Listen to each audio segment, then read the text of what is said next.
Obrigada. Bom dia. Eu, como uma boa pedagoga, já vou assumir o passador.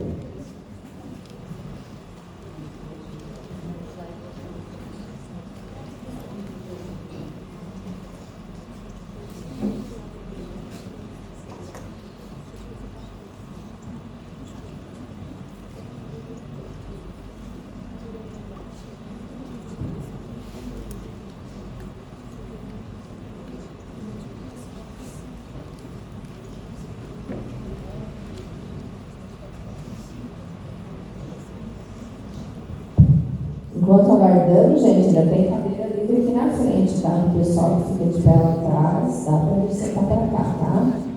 Tem 3, 4, 5 cadeiras, eu acho, para cá, tá? Fica à vontade para terceira, viu? Bom, enquanto eles arrumam aqui, acho que a gente já começa, né? Eu venho falar sobre a adultização de crianças, né? Por meio da tecnologia. Um assunto que veio emergindo, né, nos últimos dias, com um pronunciamento de uma pessoa na internet e que trouxe à tona todo esse problema. Um problema que a gente já discutiu em 2023, né, junto com o professor Jesus, que nós estivemos aqui, falando da influência da tecnologia na vida das crianças, principalmente para as crianças que fazem parte da primeira infância. Na época nós conversamos, né, sobre as fases de desenvolvimento e nós falamos que o adulto ele precisa estar presente, o ser humano precisa estar presente na vida da criança. E se eu troco, muito obrigada, se eu troco a figura humana pela tecnologia, a gente não sabe o que vem pela frente. O humano, ele precisa passar valores, precisa ensinar e precisa trazer para a criança aquilo que ela vai viver. Quando eu coloco dentro da parte tecnológica, a gente não sabe o que tem por ali. A gente só vê uma cortina. Só que o que tem por trás é tudo programado, é estudado, né? Como a gente falou, para fazer uma frase para uma campanha publicitária, tem todo um estudo. Imagine para envolver uma criança para que ela fique 5, 6, 7, 8 horas. Para nós ficarmos 10, 12 horas no celular. Não pensem que não é intencional.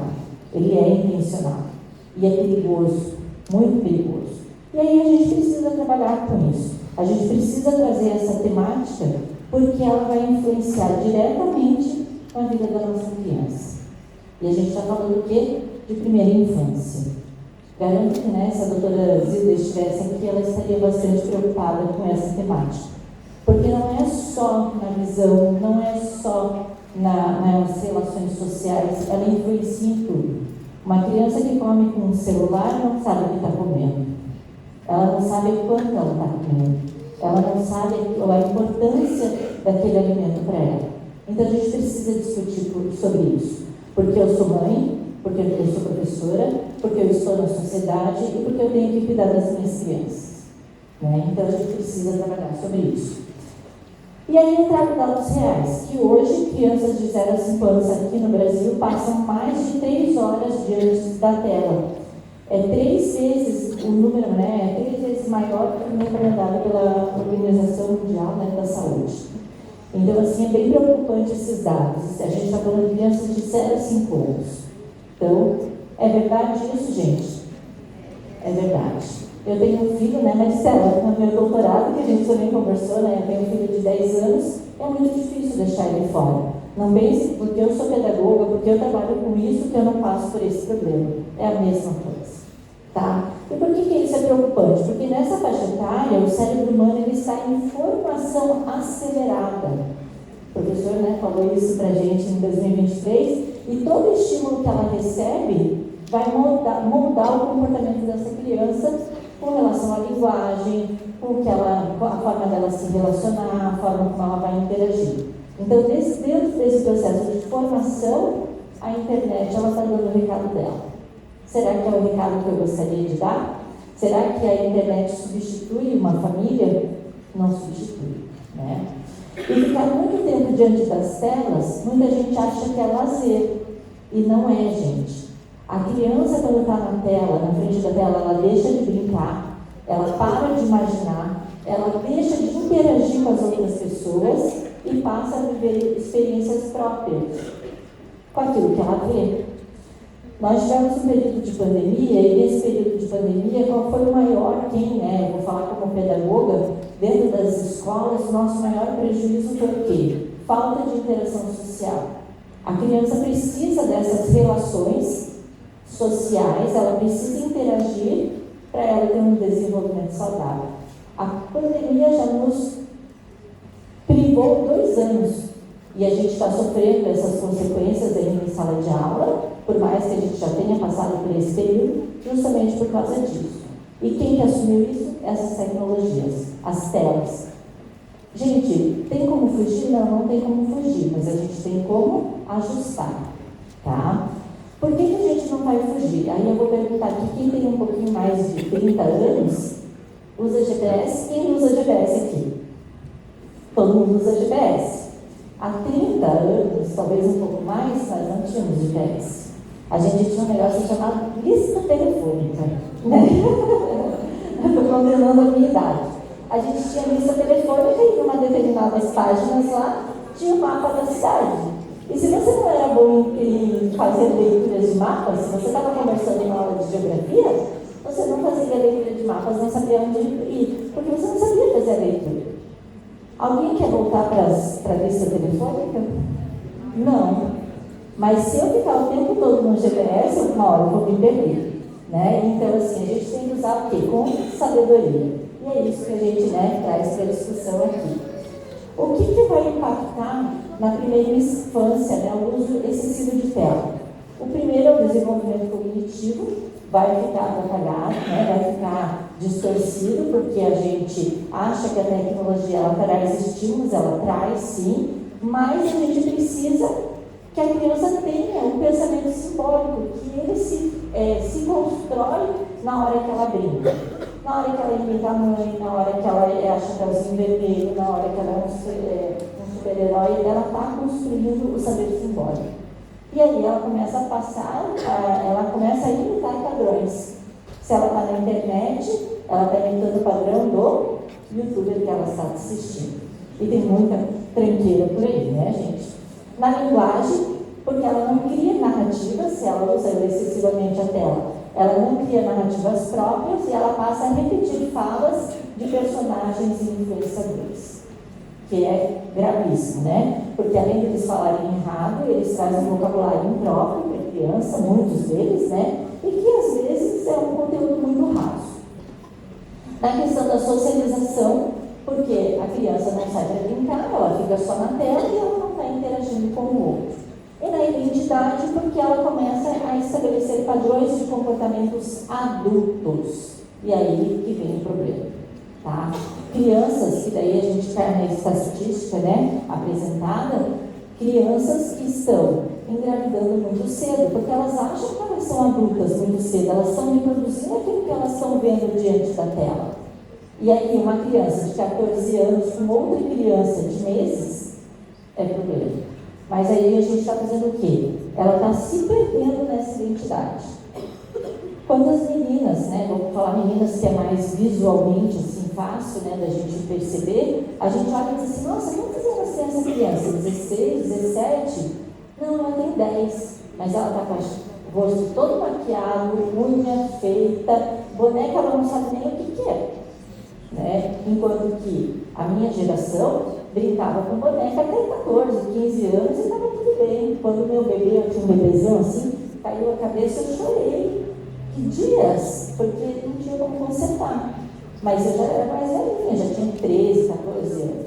Então a gente está antecipando esses padrões adultos para as crianças. E o que é essa adultização que foi muito falada nas últimas semanas? É fazer com que a criança assuma comportamento, linguagens e desejos típicos de adolescentes e de adultos antes do tempo. Então, se eu coloco meu filho, coloco a minha filha num excesso de tela, esses comportamentos vão começar a aparecer. Ai, que bonitinho, ele fala tão bem, olha que legal ele está falando tal coisa. Mas isso é a propriedade dele, ele sabe o que ele está falando, ele entende o que ele está falando? Não. E aí, a gente precisa, rever isso.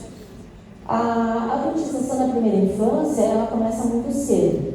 Lá entre crianças de 3 a 4 anos, a gente já pode ver crianças reproduzindo TikTok, né? E aí ela vai deixar, ela vai sair dessa brincadeira aqui com lama e com aquilo que ela tem que ser criança, e ela vai passar a ser isso aqui.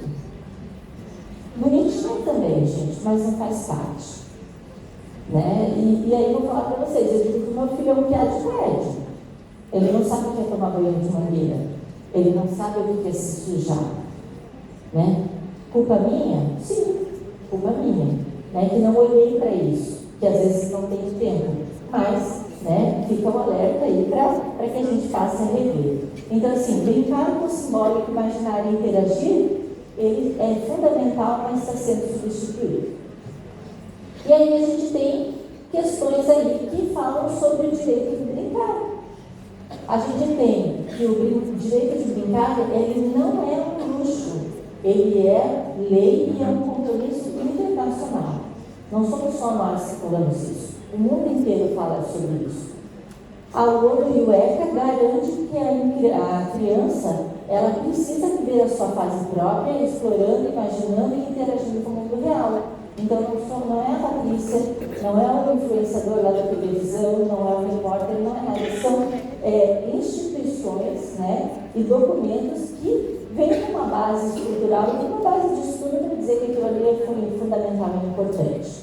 E, como a gente já falou, ela influencia todo no desenvolvimento da criança.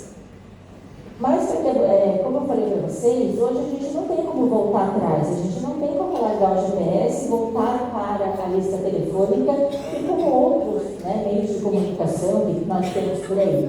E aí a gente tem que pensar na tecnologia como uma aliada, mas para que ela seja uma aliada, ela precisa ser estimulante cognitivamente, ela tem que trazer ferramentas que vão fazer com que a minha criança passe a se sentir estimulada, que traga alguma coisa de bom.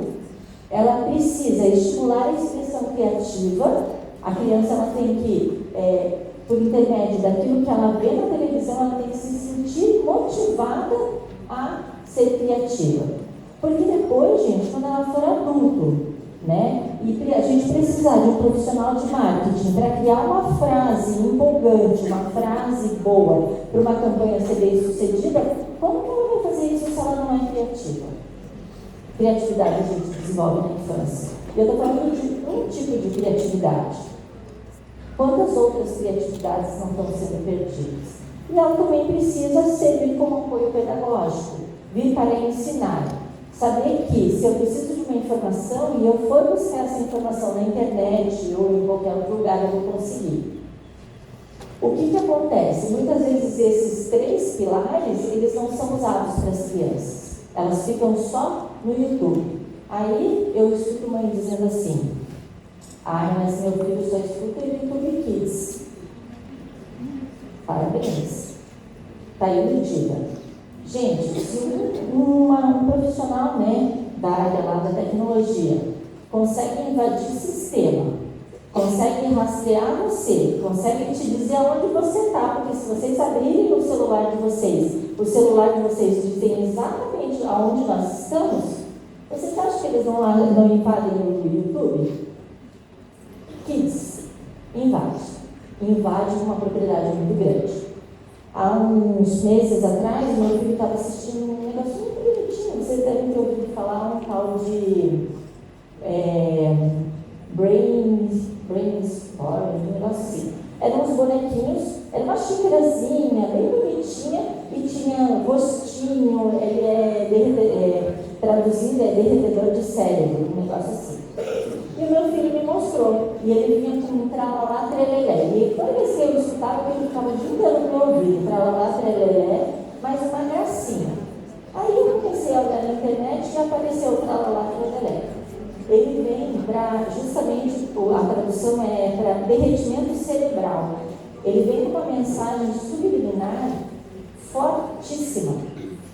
fortíssima, assim, um impacto que na hora eu fiquei até meio chocada na hora que eu vi. Porque eu tinha achado bonitinho.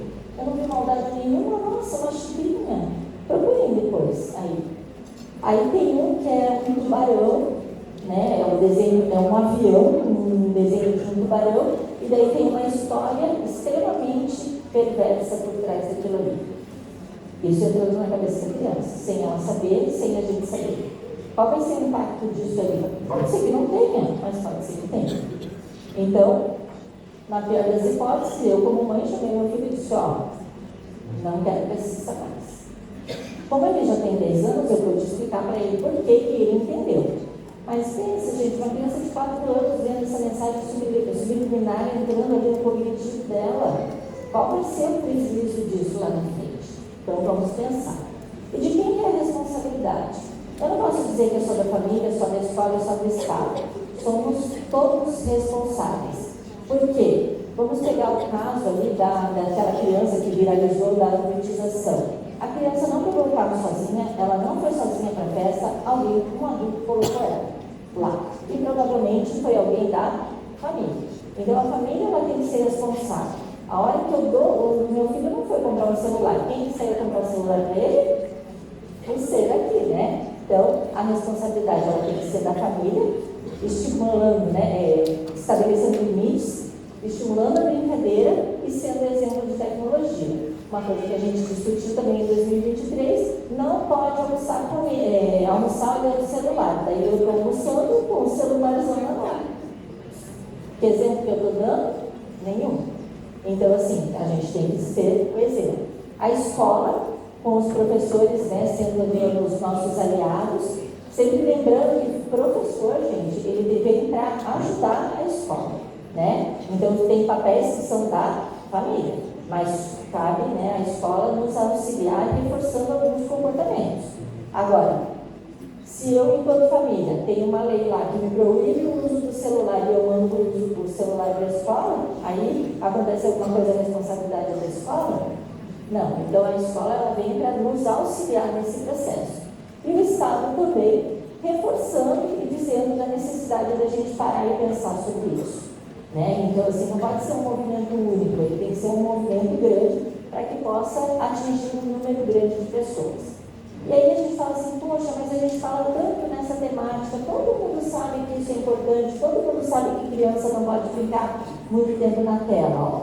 É um tema amplamente presente nas notícias, redes sociais e artigos. Existem várias campanhas e especialistas, né, alertando sobre a tela e a alfabetização, mas muita informação é superficial e sensacionalista. Aí o que acontece? Quando o tema existe, né, a discussão do tema, notícia e tal, pais e educadores recebem informação, mas nem sempre agem frente àquilo ali. Então eu sei que é prejudicial ficar mais de 3 horas na frente da tela, mas meu filho passa a tarde inteira na tela, por que eu não estou seguindo essas orientações? Existem as campanhas e as políticas públicas também existem, mas muitas vezes elas não chegam a todo mundo. E aí também prejudica. Tem que ser é difícil, a gente sabe que é difícil. É difícil atingir todo mundo, mas a gente precisa trabalhar de forma que isso aqui chegue a maior quantidade de pessoas. E com relação às informações superficiais, né, qual que é o resultado?